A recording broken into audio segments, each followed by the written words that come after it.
What is going on, everybody? Welcome to Striking Gold, your 49ers podcast on the Blue Wire Network. My name is Rob Lowder. I cover the 49ers for Blue Wire. And joining me tonight is my co-host, and we are live on Croc Talk TV, who is owned by the one, the only, Eric Crocker. What's up, dude? We know who the 49ers – well, we've known who the 49ers are playing, but now we know the order of it.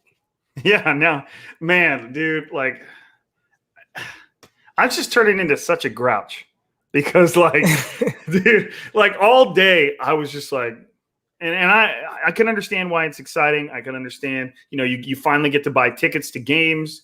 You finally get to, you get to book all those flights. It's exciting. The schedule release is exciting. When you say it like that, you have to think it's exciting. But I'm just sitting there going, I don't care. Like, you know what I mean? Like, but at the same time, when you try and put yourself in some different shoes, give yourself some different glasses, it's still pretty exciting. Now everybody gets to buy the tickets to the game they want to go to. Everybody gets to, book the flights to the away games they want to go to, that maybe their buddies are in that town, stuff like that. So it's exciting, but at the same time, I'm much less interested in it than a lot of people. So it made me feel like a grouch, bro. Well, yeah, and you're also kind of, you are, a legit member of the 49ers media. So will you be attending all home games again this year? I'm going to try to. That's where I would. The only reason I didn't last year was because of COVID, and I didn't want to try and just wade through that. It's a little bit of a journey for me. Obviously, you know that every home game is 2.5 hours there and then 2.5 hours back, but it's well worth it. I love it. So if there are no caveats and I can do it safely, then I will do it. Yeah. So are there any games, looking at the schedule, are there any games that you are excited about, just kind of watching that opponent? Like, what kind of jumps out to you before we kind of really get into the details of the schedule? What jumps out to you right away about? Yeah, because we're gonna have to, before this episode's done, we're gonna have to give our win to loss record predictions. Yeah. Just 17-0 for sure, baby. Let's go. The first one that jumps out, obviously, to me is the Week 3 home opener against Green Bay on Sunday Night Football. I mean, the first thing that makes me think of is the home opener, the Levi's first game. I think that was a Week 3 home opener too. Might have been Week 2. I might be wrong, but Levi's first home game was not a Week 1, and wasn't it Kaepernick against the Bears? 49ers with Kaepernick against the Bears, and they lost. Wait, as a home opener? I think so. No. I think the Kaepernick loss to the Bears was in the snow. No. This was at Levi's. I'd have to look it up. I could be dead wrong, and then that is what it is. Levi's Stadium home opener. Somebody in the comments, I know. No, these are all from today. These are all these articles are from today, so it'll be hard. Home opener Week 3, that was 2019. Remember the first two games? One was the Levi's Stadium. The first game at Levi's Stadium. Oh, the first ever game at Levi's Stadium. Oh yeah. That was the Bears. Brandon Marshall scored 3 touchdowns on Jimmy Ward. And that made everybody hate Jimmy Ward. And then, he's still here. He's absolutely balling. And some people, you could tell, just still have that in their hearts. Yeah, they've never let that game go for sure. No. But yeah, so this has nothing to do with that. We obviously spent too much time talking about that. But no, I mean that is the game of games. That game. Obviously, Week 1 and Week 2. As we roll through this, obviously we haven't just said the whole schedule out loud. Week 1 is at Detroit Lions at 10 a.m. Week 2 is at Philadelphia Eagles, also at 10 a.m. I would expect the 49ers to spend those first 2 weeks, staying on the East Coast or wherever it is, and then you got the home opener, Week 3 versus Green Bay on Sunday Night Football. Like, that is a huge game. If the 49ers are going to be as good as we think they're going to be, And the Packers, I do not doubt that they'll figure out their quarterback stuff. I'm assuming Aaron Rodgers is going to be back. Packers are going to be good. So, I mean, that's just a great game. And, I'm hoping I'm there because that's going to be lit. Like, who knows how many fans are going to be there, but damn, that place is going to be nuts. Yeah. Well, as we know, Santa Clara, they've been like, on the scale of, actually, I shouldn't say it. Anyways, Santa Clara has definitely been very cautious with, the way that they've handled COVID, as a county. Obviously, last year resulted in kicking the 49ers out of Levi's Stadium and making them go to Arizona. So we will see if they, let all the fans back in.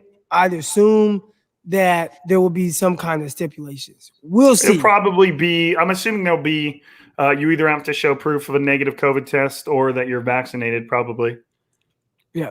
And then they may just open it up to as many people as will go under those stipulations, which I'm assuming it'll still get pretty full. It will probably still be a sold out crowd. So that I'm just assuming that'll be the case. There's still so much, as we saw over the last year, the stuff with COVID regulations and what we know can change so quickly. That might not be the case, but I'm assuming that's what it's going to happen. So, dude, look at that, man. Like the potential for two kind of confidence booster games, and then it gets real because you have week 3 versus Green Bay, week 4 versus the Seahawks, and then week 5 at Cardinals. Like that's like so before we get into all these games, what is your expectation for the 49ers next season? Like, do you think they're going to be a top 5 team, a top 10 team? Obviously a lot of that'll determine who's starting at quarterback, but what do you think? I mean, my expectations are that they'll be a playoff team. So, whether that's top 5, top 2, top whatever, as long as they're top 7 in their conference, I think that's the most important thing. Obviously you want to win your division. And I do feel like the 49ers have the roster and obviously the coaching to be able to compete for, a division title. And I think that's what they're definitely going to, want to handle first and foremost. And when you look at the schedule, I think it kind of jumps out or gives them an opportunity to kind of jump out ahead of that with, week 4 against Seattle, which that's the earliest we've played Seattle in a while. It feels like. Yeah, I agree. And then week 5 against Arizona, those are 2 games that will be very pivotal for, a division race. And I think those are very important. I think when you look out and you said something initially, you're like, you have 2 games that could potentially be confidence booster games. And, I'd agree. And not to downplay the opponents, no, week of course, 1, no, Detroit, week 2, Philadelphia, but they are coming off, they were 2 teams that, weren't the best last year. Both teams had, massive coaching changes in our organizations. And, they're obviously like, there'll probably be some buzz and generated around a new team. And maybe, we don't know what to expect with these guys, but at the end of the day, the 49ers should have the advantage in those games, even though it's road games. So, well, and both of them are new head coaches. Yeah, that's what I'm saying. Like both teams had coaches changes. Right. So when you look at that, those are games that the 49ers should be favored. If the 49ers were favored by a touchdown in each game, I wouldn't be surprised. That's a lot of points. I think I saw someone say something about -4 against the Lions. But for a road game, that's a lot. Oh yeah, because that is 7, right? So I said 7. A road game, you get 3. So okay, I'm on it. You know what? I feel bad. I feel bad for Jared Goff, man. Like he gets traded out of the NFC West, and his first game with the Lions is against the 49ers.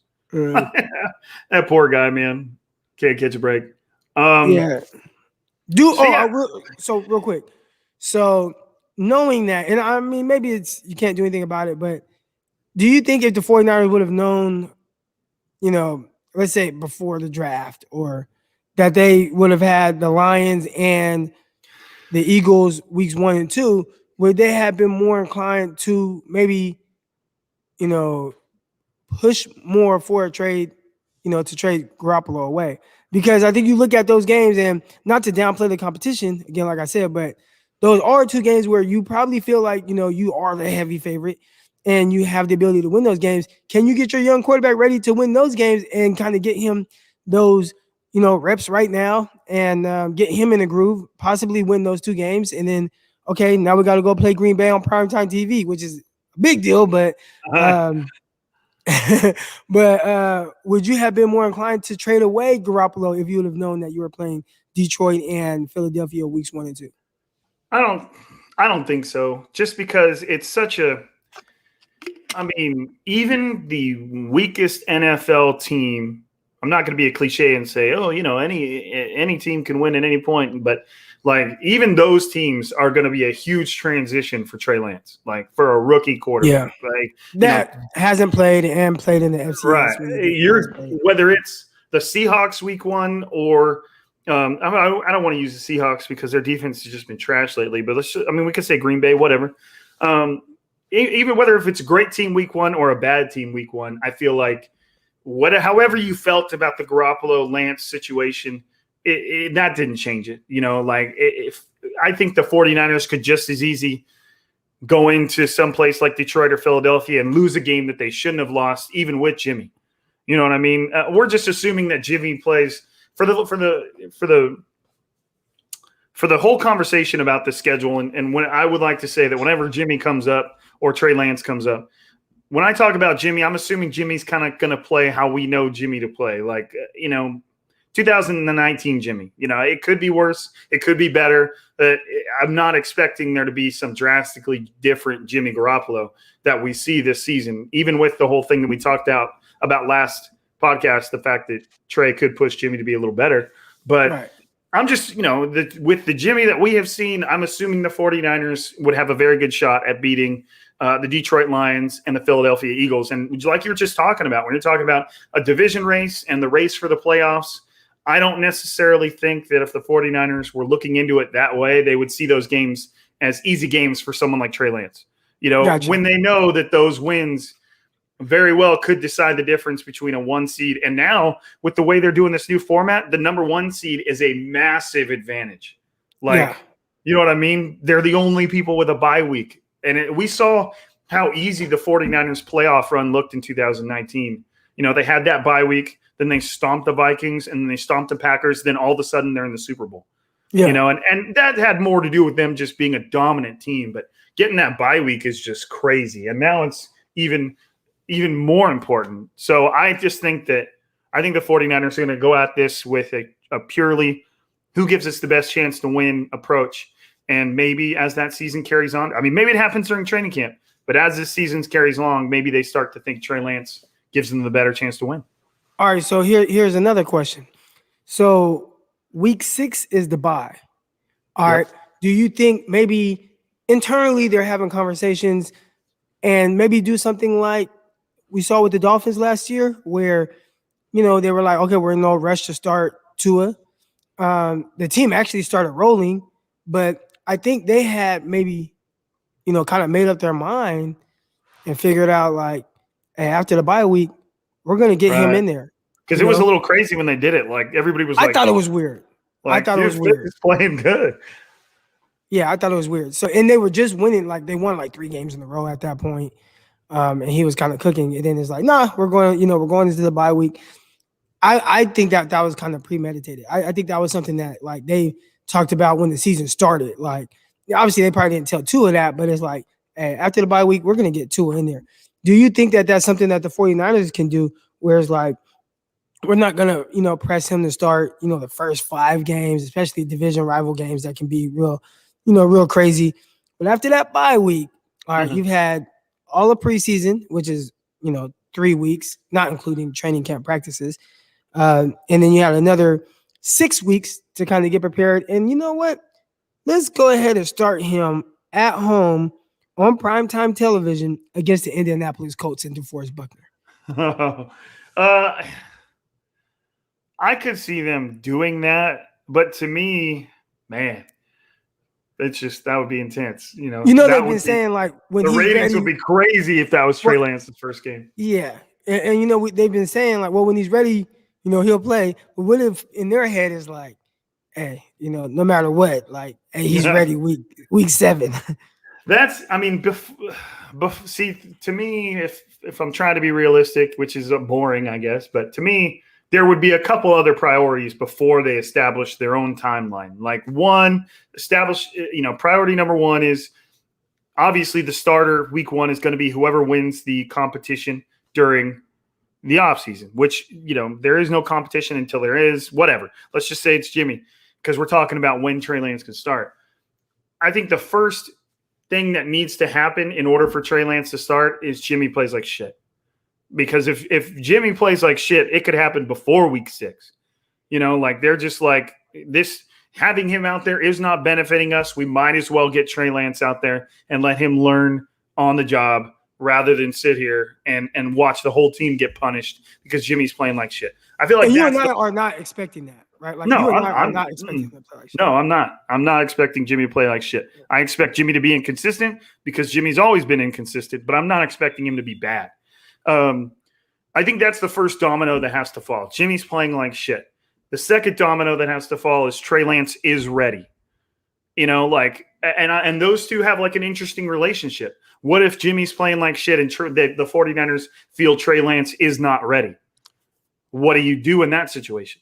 Do you just keep riding it out with Jimmy, or do you throw Trey Lance out there before he's ready? I mean, is that big of a deal? Do you feel like, Crocker, putting a quarterback out there before the team feels he's ready is a bad thing, or it just means that, good luck, bro? It might be one of those things where, like, people talk about, having kids. And one thing I always hear, and it was true for me, but like it's never the right time to have a kid. Like, you're never just ready to have a kid. You hear that a lot. Maybe it's something like that where it's like you're never ready to be a starting quarterback as a rookie. But we're going to get you're as ready as possible.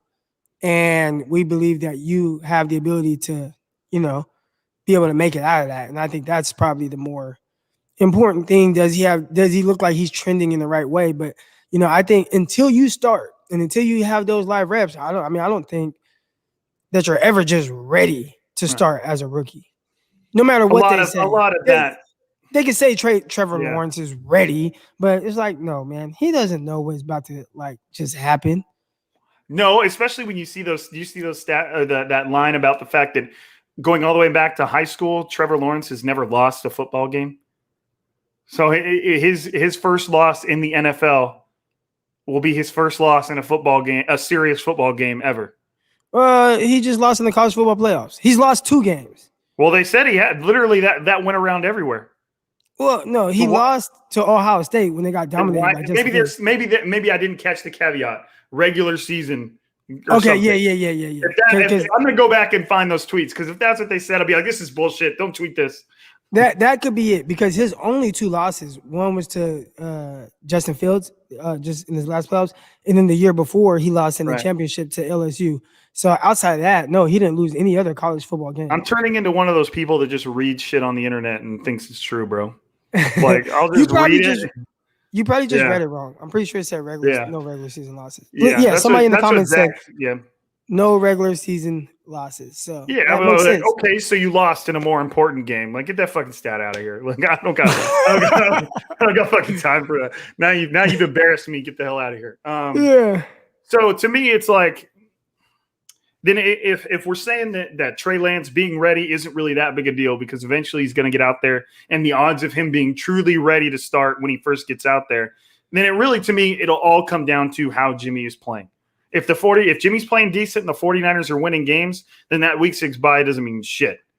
But if Jimmy's playing bad and the 49ers feel like they're going to have just as good of a chance to win or maybe better with Trey Lance, then week 6, week 4, week 12, doesn't matter. Here comes number 5, Trey Lance, rookie, number 3 overall pick. That's to me the only thing it comes down to is whether or not, Jimmy's playing. We have Christopher in the comments, and he says Trey Lance has never lost either. And now including high school. And including the important games, right? In the college football playoffs. Yeah, man. Trevor Lawrence can go. We got the real one. Yeah. So go ahead. We got to at least. I mean, pushing forward. I mean, we've kind of already talked about weeks 1 through 5. From each game, I mean, what do you expect from the Seahawks this year, bro? I feel like we always expect the Seahawks to kind of finally fall apart and then realize they have Russell Wilson, and that never really happens. Yeah. My expectations are always that they'll be a playoff team. So, yeah, regardless of what it looks like, because I've said this really the last 3 or 4 years, where it's like, oh man, like they don't have an offensive line. Their defense is bad. Like they lost this guy, they lost that guy, and they're always in the playoffs. So at the end of the day, I mean, you could just kind of already write their name and they'll be a playoff team. They'll be a playoff team. So I mean, I wouldn't even think about them. Is everybody else in the NFC West? What's week 5 at Cardinals? So the Cardinals going to be a playoff team? And I just find it hard because I like the Rams more than them. I think it's their coach I don't care for. I feel like in a division like this, where it's just Cliff Kingsbury he's just never been a winner. So it's like you're in a division where you're coaching against Kyle Shanahan, where even when his team isn't bad, even when his team was bad, kind of kicked your butt still. Shanahan's 3-1 against him in the 4 head-to-head games. You're playing in the division with McVay, who goes to the playoffs every year, with Pete Carroll, who goes to the playoffs every year. The only thing stopping the 49ers from going to the playoffs every year is health. So it's just you're the worst coach in the division, and it's just bad luck, So I'm not really. The Cardinals, it kind of is what it is. I think they have a lot of talent. I mean, you look at their receiver core: Christian Kirk, DeAndre Hopkins. They just added a speedster, Rondale Moore. They have talent. I really like their quarterback. Their quarterback is scary as hell, but I just don't trust their head coach to be able to be that guy to lead them over the top. And you're going to have to be a master motivator to make it out of this NFC West. And I don't see 4 teams going to the playoffs from one division. Right. It always comes down to their offense is always pretty good at putting up points, but they usually don't have a great defense. And that's where the 49ers are able to separate against them, because even with shitty quarterbacks, the 49ers were able to put up points on the Cardinals, but their defense was just, the 49ers defense played like shit, and they still managed to win. Now they did get back Chandler Jones. He was out last year. And they got J.J. Watt, which we'll see what he is. But, I mean, he's still a great player. J.J. Watt at the tail end of his career is still a great player. Like, he might not be number 1 in the NFL type, how he used to be. But, I mean, he's still not. We know if the 49ers would have signed him, everybody would have been like, oh, yeah, hell yeah, we got J.J. Watt, baby. But since he's on the Cardinals, everybody's like, oh, he old, he washed. Yeah, well, and, I mean, probably the no sacks last year, too, probably. Yeah. So they got a week 6 bye. Another we mentioned that another earlier bye, and don't get down on that. The last time the 49ers had an early bye, where'd they go, Croc? Super Bowl. We were there, man. Me and Croc were right next to each other at the NFC Championship game. Yeah, we were. Yep. All right. So week 7. You took somebody's seat. Do you feel bad for that? You took somebody's seat. I don't remember. I don't think I took somebody else's seat. You were supposed to be on the other side. Yeah, but they never ended up. No one ever needed to sit there. Yeah, remember somebody was standing up and there was like no space, and they just like left to the. Well, the other one was full too. So where was I going to sit? So somebody was sitting somewhere. I don't know. But anyway, we had great seats. Yeah. So week 7 against the Colts, the 49ers' second primetime game of the year. The first one was against the Packers week 3. The second one is Sunday Night Football week 7 against the Colts. The Colts are kind of a question mark, man. We don't know what to expect out of them because they have Carson Wentz. They've got a pretty good roster. If Carson Wentz plays good, then they're scary. The Colts will be good. I think they're going to be damn good. I think that's going to be I think that's going to be a heavyweight game, and we just have to hope that that Carson Wentz kind of reverts back to, what he was last year and not have any shades of what he was the years before. Because I'm one to believe that he's going to have a really good year with the Colts. I think their roster is terrific. I think their defense is going to be really good. I think they have a run game.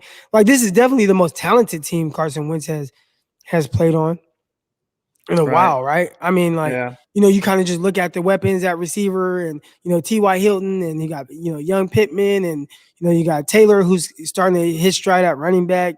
Like, they have guys. The offensive line is much improved over what he had in Philadelphia. Just the weapons in general. And then the defense, like, to have a legit defense.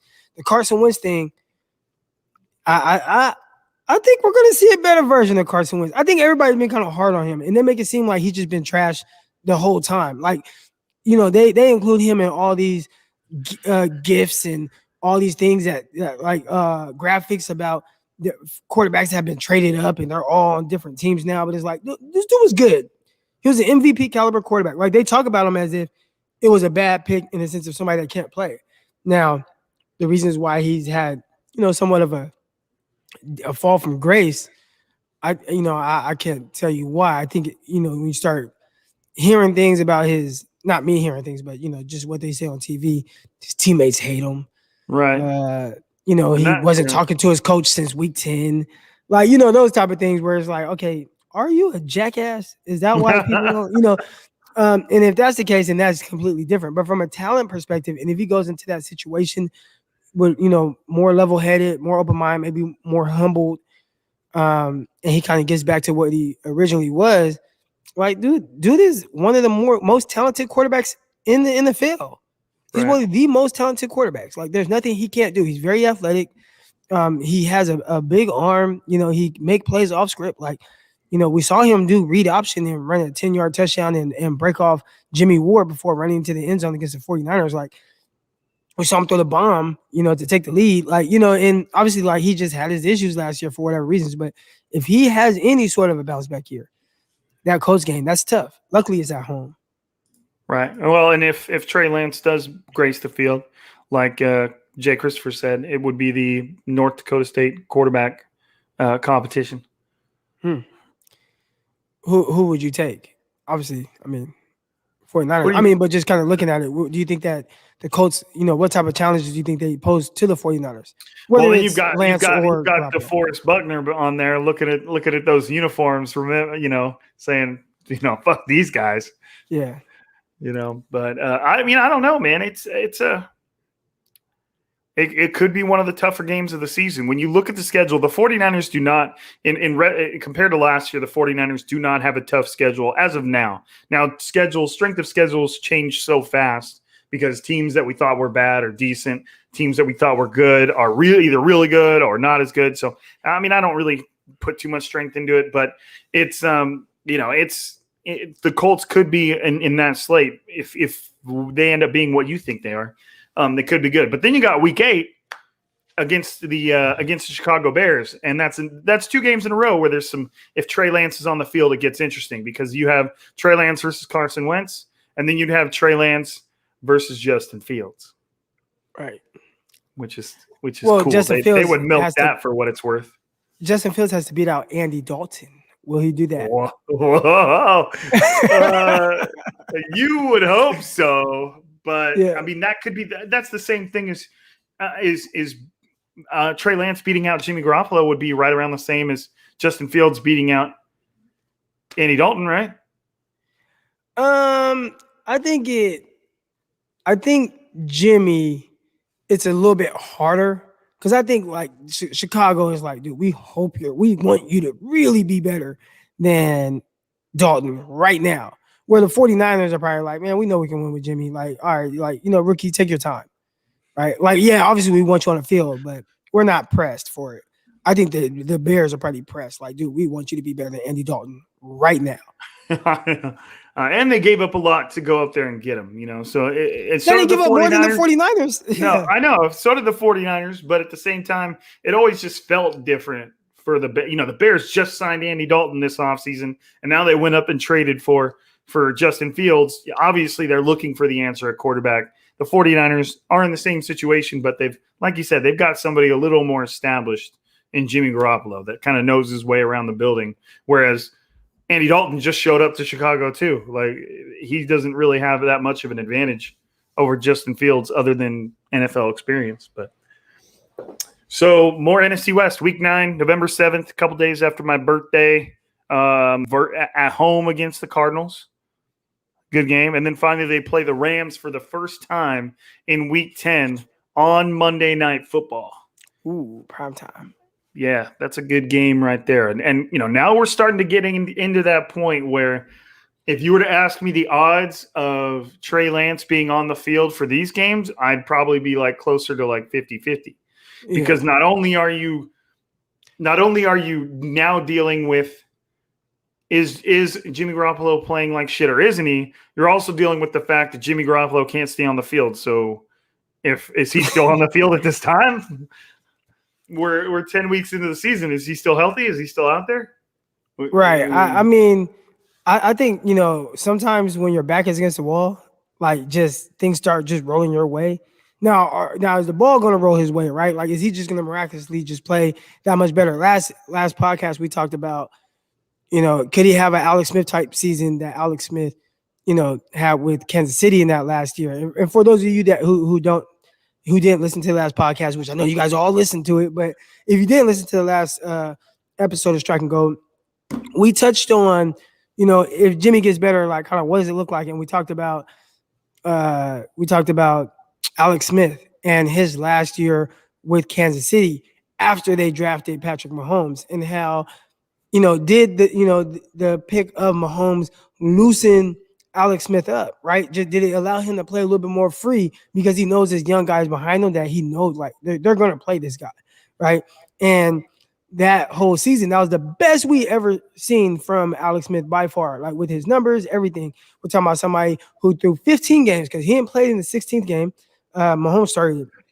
So through 15 games, he threw for over 4,000 yards, which he had never done that in his career before that. We compared it to the previous year where he had started 15 games and he threw for 500 more yards and only had 15 more attempts. Like, you know, just like crazy. Like, he literally had the best performance of his life. And way more touchdowns too. Yeah, I mean, his touchdown to interception ratio was really good.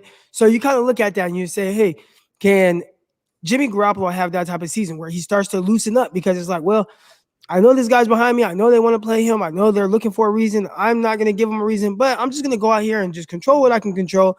I'm going to be free. I'm not going to be tight. I'm not going to try to be mistake-free. I'm just going to play football. And can we see the best version of Jimmy? If we do, then I don't know how much we see Trey Lance. But if he's just what we've seen, which is kind of up and down and very average play, then they're going to try to get Trey Lance on the field as soon as possible. And if that's the case, then yeah, I think by, you know, a week 10, we could see Trey Lance out there starting for the 49ers. Right.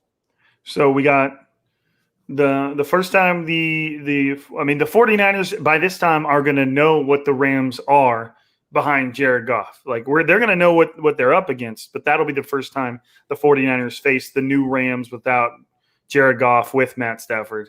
Yeah. You know, so I think I said Jared Goff first, didn't I? Like, you did. They're going to know who the Rams are by this time with Matthew Stafford. They'll know what it's up against. And that's a scary thought, dude. Matthew Stafford's a great quarterback, and he's got great receivers. He's got a decent tight end. You know, the Rams were bringing on some pretty good running backs towards the end of last season. They could be a good squad. You know, they could be a really, really good squad this year. And then week 11 at Jaguars. That's cool. That's another headliner if you got Trey Lance at quarterback, because that'd be Lance against Trevor Lawrence. Do the 49ers have a London game? I don't think I looked at the schedule yet. No? Okay. Nope. I know Jaguars do. Yeah. Yeah, no, they don't. Week 12 at home versus the Vikings. We'll get some Kirk Cousins talk. And the fact that the 49ers didn't draft their Kirk Cousins. So now, I don't know. It's whatever dumb shit people are going to say. Yeah. Did you see, speaking of, and this is not really related to what we're talking about, did you see Matt Miller take that little jab at the 49ers today about something about like 49ers don't leak? Yeah. And half the replies were that picture where he's like, can't wait for 49ers fans to be in denial when they draft Mac Jones. Man. I'm like, man, why are you putting your own foot in your mouth after how that whole draft season went for you? Well, maybe he was making fun of himself. I mean, it doesn't sound like he is, but maybe he was. It didn't come off that way, but that would be sharp. I mean, is anything? So going back to schedule, week 12 at home against the Vikings. I mean, I don't know. Nothing really stands out. It'd be cool to see Justin Jefferson and what he's doing. We'll see what Kirk Cousins is at that point. I mean, maybe there's some weird reality where it's Kellen Mond on the field and not Kirk Cousins. But did you hear what Justin Jefferson said?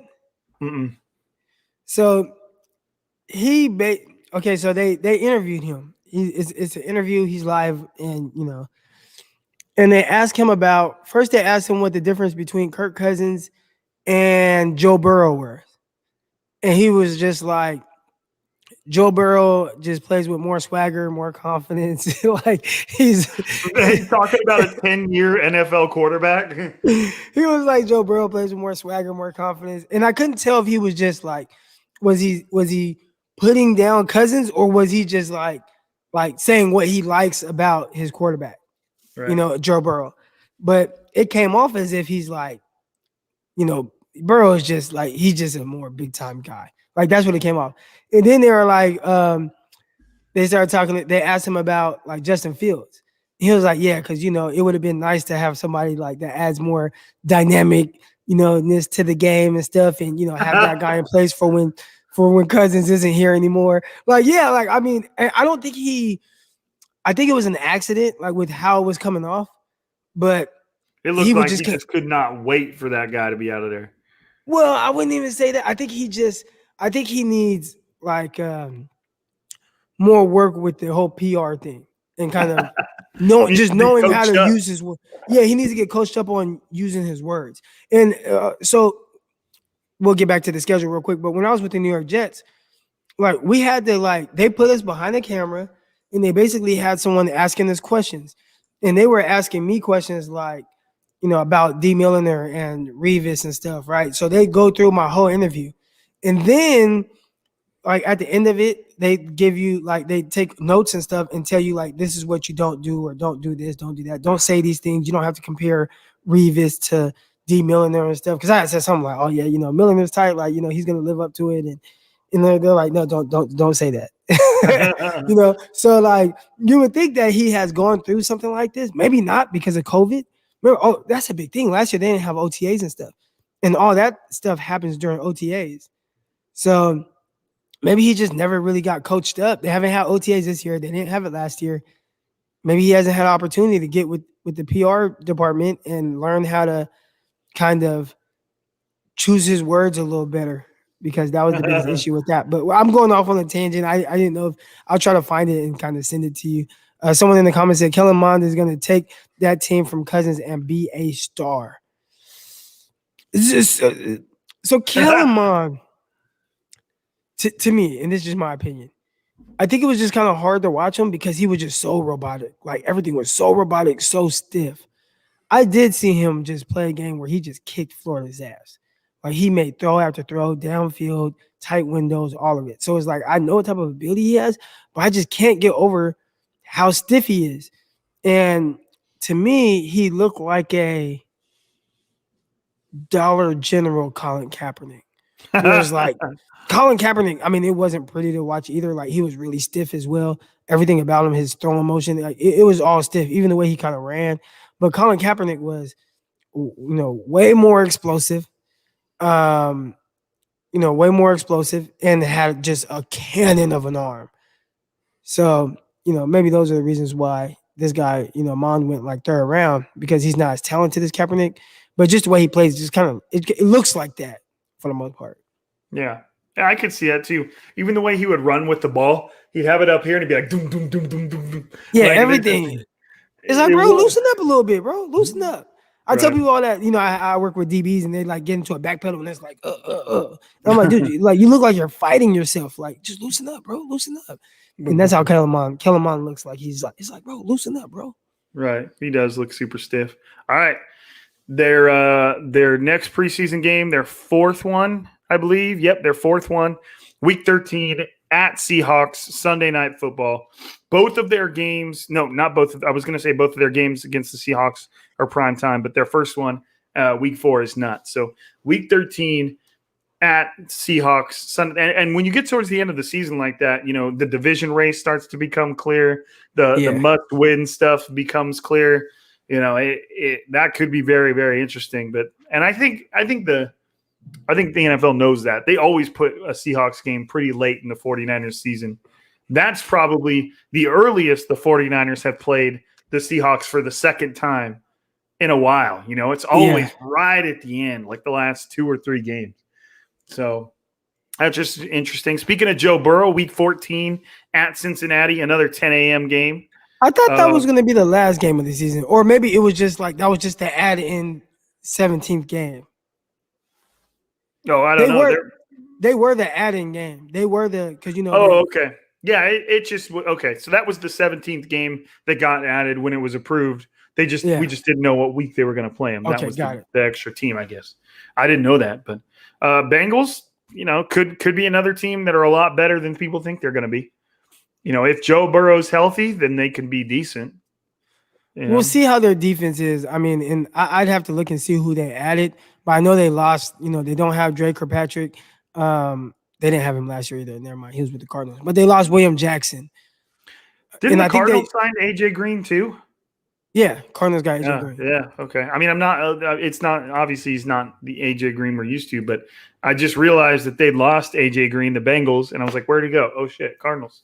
Yeah. So the Bengals, that's going to be a good. I like it. Obviously, I would think that the 49ers definitely should be favored. I mean, we'll see. I mean, it's late in the year, but I'd say right now, like if the schedule came out right now, because don't they do the over-under for like the whole season right away? Or because I remember, I feel like there was one year where it was like the 49ers weren't favored in any games all year. Right. I think it was like the Chip Kelly year. Yeah, but I honestly don't know. I've never been a betting guy. I don't ever really pay much attention to the over-under stuff. It's not my thing. Yeah, so they lost William Jackson at cornerback. We will see where they are. I don't know how strong that defense is going to be. And, we'll see how good the offensive line is. I thought that was something they should have addressed at pick 5 with Sewell. Instead, they ended up going with Jamar Chase. We'll see how that kind of plays out for them. But, another interesting game. Joe Burrow is coming back off of an ACL injury. So we'll see. It wouldn't surprise me if Joe Burrow was a big part of the reason they went with Jamar Chase. Had to be. Because like to me, it seemed like the obvious choice was to go Penei Sewell because, I mean, protect your number 1 overall pick and by all means, great quarterback. Joe Burrow looks like a great quarterback, but they went with Jamar Chase. And to me, that says that he's in their ear saying, no, this guy is really good. I mean, and look what the Chargers did. The Chargers, they have their young stud quarterback, and they had a bad offensive line. And what they do, they said, let's get us this cornerback. This offensive lineman, Slater. Right. And let's protect our young asset, like our young guy. Like this guy is going to be the reason. Like, so now is, they also have Keenan Allen and Mike Williams and all these other guys. So maybe it's just a little easier, but but anyways. Week 15 at home against the Atlanta Falcons. Huh. Interesting game. Yeah. I could see the 49ers being favored. So much can change between now and then, but I could see the 49ers being slightly favored in that one. Yeah, like maybe we'll see. Are the Falcons going to have Julio Jones? I don't know. Oh, sure. I hope not. They could trade him to San Francisco. They could. I don't know if 49ers have that. I mean, they don't have draft capital. No, they don't. Feel like they'll recoup it. Maybe the 49ers are like, well, we don't have the draft capital right now. I also don't think that trading for Julio is going to be as expensive as people think it is. No, everybody looks at the per year average. And instead of what this guy has been paid already up front, his signing bonus, all those things. So, by now, I mean, there's a scenario where he's only making, $16 million this year. Right. Well, and he's on the tail end of, I mean, he could play for a while longer, but, he's also older. So 32. Yeah. It would be nice to have him, but yeah, that'd be 49ers. nice. 49ers are receiver. Kyle Shanahan doesn't need a Julio Jones. He can scheme anybody open. Like, no, I'll take Julio. I've never understood that, man. Like you never deliberately ignore good players, like ever. Doesn't matter if Kyle Shanahan can get Kendrick Bourne open, then imagine what he's going to do with Julio Jones. Like we saw it. It was worth the squeeze. It was cool. Like, and not just that, because you hear Kyle Shanahan doesn't need a number one receiver. But it's like Julio had like over 3,000 yards in 2 years with Kyle Shanahan. And it's like saying this really, really good race car driver doesn't need a fast car. And then you're like, oh, maybe, but what's he going to do with a really fast car? He's going to go hella fast. So it's just, I can't stand when people say shit like that. You're like, remember when in the offseason, what did what's her name say? Kyle Shanahan doesn't need a good quarterback or an elite quarterback. No, and I'm like, no. The lady said he won't draft a Justin Fields or Trey Lance. He's going to go with Mac Jones because Kyle doesn't need a star quarterback. He's the star of the offense. And I was just like, who would even think that way? Like, if you ask Kyle if he could have a star quarterback, I'm pretty sure he'd be like, yes, please give me a star quarterback. Kyle Shanahan, would you like to roll with Jimmy? Or if we gave you the opportunity to have, Patrick Mahomes, would you want him? No, I'm good. What did he do the moment that the whole Aaron Rodgers is disgruntled? What did he do? LaFleur. It's real. Is this real? He said, don't waste your time. He was like, all right. But what did he do? He called immediately. So I definitely don't want to hear that Kyle wants to be the star of the show. Kyle wants to win. That's what I'm saying. Like the most competitive people on the planet don't want to have every advantage they can have. Like that just doesn't exist. Like I would rather just make things a little harder for me. That way when I win, it's that much sweeter. Like nobody says that. Nobody says that. All right, week 16, the 49ers' fifth primetime game at the Tennessee Titans on Thursday night. So they are going so there's their short week. They're playing on Sunday and then Thursday between week 15 and week 16. So, I mean, I don't know what to think of the Titans.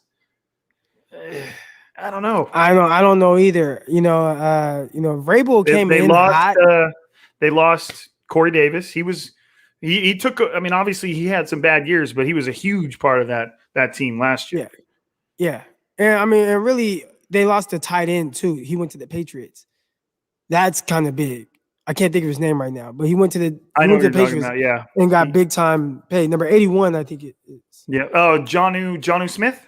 Yeah. Yep. Yeah, they lost him. Too. So you lose Davis, you lose Jonnu Smith. I mean, obviously you have, AJ Brown, and he's been tearing it up, but it's not going to be the same. And it's not like you have a quarterback that's extremely dynamic. He definitely is an efficient quarterback, but not someone that takes you over the top. Real quick, while you're looking for something, somebody just had a question. They said, is Rob going to be a regular on Croc Talk TV now? And no, Rob is not, but Rob and I are creating a Striking Gold YouTube. So all of our podcast will be streamed live on the Striking Gold YouTube channel that is being created and should be ready to go by hopefully this weekend.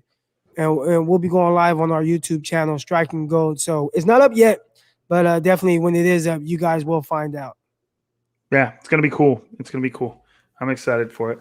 It just means I have to look presentable every time we podcast. Right. Yeah. So just throw a hat on, you'll be fine. So snap. Oh, that's hype. That's not the one I meant to. But yeah, that is cool. Here's the question or comment. And they lost Arthur Smith calling plays. So yeah, I mean that's big. Like the Titans have lost a lot, and on top of that, like their offense was doing a little bit more of the heavy pulling, when they've kind of been known to be more of a defensive team. Last year, and I want to say maybe the year before that too, they started kind of falling off defensively. So they've added guys. They just drafted Caleb Farley, terrific cornerback, has the back injuries. We'll see how that whole thing works out, but he's extremely talented. They did draft the corner out of LSU the year before. So, yeah, we'll see. And obviously, like somebody said right here, they also have King Henry, and obviously he's always going to be. That's what I was just going to say. I see the 49ers being really good against the run this year. And if the Titans, most of their success, like we saw last year, comes on the back of Derrick Henry, I could see the 49ers handling them pretty well. Derrick Henry's a beast. He's different. But I do see the 49ers being pretty good against the run this year. They have such a deep rotation of solid defensive linemen that they're going to be rolling out there. I could see them being pretty solid against, So, week 17 could be Deshaun Watson, could not be. January 2nd, home game. This is the last home game of the 49ers season, week 17 against the Texans. I have no idea what to think about that game. I'm assuming the 49ers are going to be favored, even if it is Deshaun. But if it isn't, I don't know. Davis Mills, Yeah, Davis Mills. Could be Jimmy G. Could be Jimmy G. It could be. I mean, you got Nick Caserio. If Deshaun Watson gets put on the commissioner's exempt list, now all of a sudden they're on the phone. We can't start Davis Mills. Well, I don't know. Yeah, I could see it. I would like to see it. Yeah. That's all over the place. All over the place. Someone said the Texans completely implode if they start Davis Mills. I think they've already imploded. Just to see how they've handled the situation, the guys that they've just kind of traded away, the rosters in shambles. They don't have high draft picks. The whole Deshaun Watson thing. I mean, this is JJ Watt said he wants out, and got traded away. They have already imploded. Yeah, it's crazy. And the final game of the season, which could have a shish ton of implications, is week 18 at Los Angeles against the Rams. Could be a huge game. And I'm pretty sure it's not prime time, but I wouldn't be surprised if that game gets flexed into a prime time game. The 49ers already have the maximum number of 5 primetime games, but you can still get flexed up to something better. So that definitely has flex potential for imagine if that is for the NFC West, kind of like the Seahawks. A couple of years ago, that could be steep. Yeah, buddy. Yeah. So I don't think we're gonna go game by game and do a prediction, but why not? Because I can't just be like, no, they're gonna lose to this team. I just can't do that. But I'll say, realistically, what I feel. But I'll let you go first. I was even ready to write it all down. See? Oh, yeah, no. I can't win, loss. I mean, it's silly. I can't say that they're gonna lose this game. I'll say realistically what they feel like, and I'd say they feel like a 4-loss team. Now, obviously, there's an added game this year, so a 4-loss team that's 13-4. I was just gonna say 12-5. Yeah, no, you were right. Yeah. I was going to say 12-5. That's what they feel like to me. Whether it's and I think I maintain that confidence even if Trey Lance becomes the starter at some point in the season. I still think the 49ers. That's considering that my confidence level in this team, even if Trey Lance makes his entrance, would put me somewhere around 12-5. Where we have to do all our math different now that it's 17 games. You're like, there's no. That's why I was like, is it 13-4? Wait, 17. There's 18 weeks. Yeah. So we're around the same. I think the floor for this 49ers team, barring, that's me knocking on the wood, barring some injury riddled season or something crazy again, the absolute floor should be like an even team. I guess you can't be one now. You could either be 9-8 or 8-9, but to me, that's like the floor. If everything kind of stays their way and they don't lose, half the team to injury, then a season like that would be underachieving. That would be considered a disappointment to me if they were around even, that average mark. Well, the over under, I want to say was set at 10 or 10.5. So just kind of looking at that and taking that into consideration, I'd say people expect the 49ers at the very least to be hovering around 11 wins, 10 or 11 wins. And to me, that sounds very realistic. And I could definitely see that. But I just like everything about the 49ers right now. This is a complete roster. I'd say if I was worried about... You're worried about those corners. But I'm not worried about Mosley and Verrett. I'm worried about if one of them goes down, then what? That could be a little worrisome. But obviously, you drafted Ambry Thomas in the 3rd round. Like, all right, you might have to play, youngster. But that's what I'm worried about. Or maybe hell, there are free agent corners available right now, veterans. Do you think just to randomly drop this before we roll out of here? Do you think if it was a decent deal, do you think Richard Sherman is still a good signing? Yes. Let's say they got him for like $5 million. I feel like he doesn't hurt. I think the thing with Sherman is when it looked like last year, and I think Sherman can play very well doing what he does. But if you kind of looked at down the stretch, it looked like they had to play him a certain way. Yeah, and I think that's what you have to take into mind. Where he was almost hindering them. Like they were compensating for him in a way. Like I know what you're thinking right now. You're talking about the Bills. Like they could not. There's nothing they could do. They didn't want to play man coverage. Right. Remember, I was like, dude, this dude's just picking them apart. You have to get out that zone. And then I'm like, do they not want to play man because Sherman's out there? And then I think I started looking like kind of in other games. And again, like I have not looked into this enough to see if they continuously play like this. But I know I saw several times where when they went man, they would bring in like Witherspoon or somebody, and they'd move Sherman into kind of this roaming, like spy, like reading the quarterback's eyes type of defensive position. I haven't seen him ever play before. So that kind of told me what they think about where he's at now. If you were to tell me that he'd come in and just be DB, right, defensive back, where he's maybe not an outside corner, but maybe someone that they do matchup things with and use him in a certain way, play more zone coverage, down in like more of a nickel type spot or man them up against tight ends. I could see them utilizing Richard Sherman in that way. But it did look a little weird. But I have to dive into the film, and I haven't went back, maybe because the 49ers were just so bad. I haven't went back and just solely watched Richard Sherman. It wouldn't surprise me at all if they brought him back. Like, and I'm with you. I think it's not bad. Could he be? Could it work out on the better side? Sure. Could it kind of prove that maybe they end up having to bench him, which would be tough to see. Yeah, but I'm with you in the fact that I don't think it could hurt at all. I mean, I like that, but. You got anything else, bro? Like, what else? Did we leave anything out of this schedule mayhem? 49ers got a lot of 10 a.m. games that they're going to have to travel for. That could be interesting. Their strength of schedule is not nearly as good as it was last year. I think last year it was like the hardest, or no, it was the 4th hardest, and this year it's like the 19th currently. And that's what happens when you suck ass throughout the season. You don't get as hard of a schedule the next year.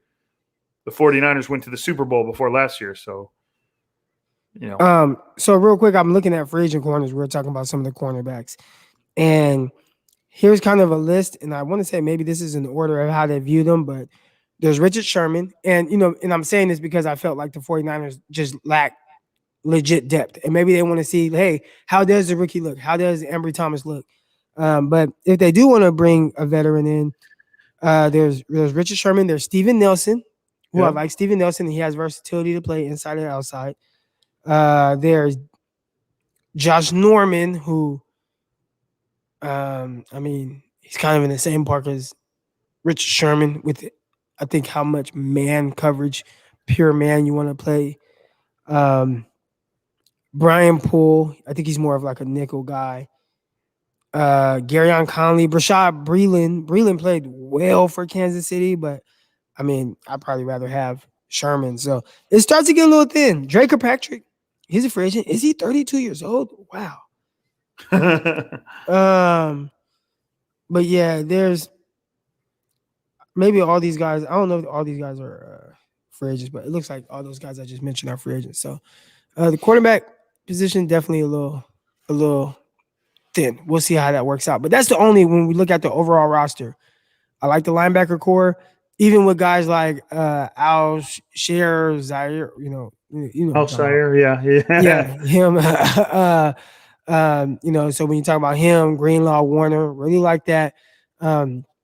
Defensive line, what's up with D Ford? If D Ford's playing, embarrassment of riches on the defensive line. We haven't even heard if much he's about. Not playing, they've kind of set themselves up to be all right. If he's not playing, they're fine. They're fine. But if he's playing, got that. We'll see what Samson Ebukam can do now.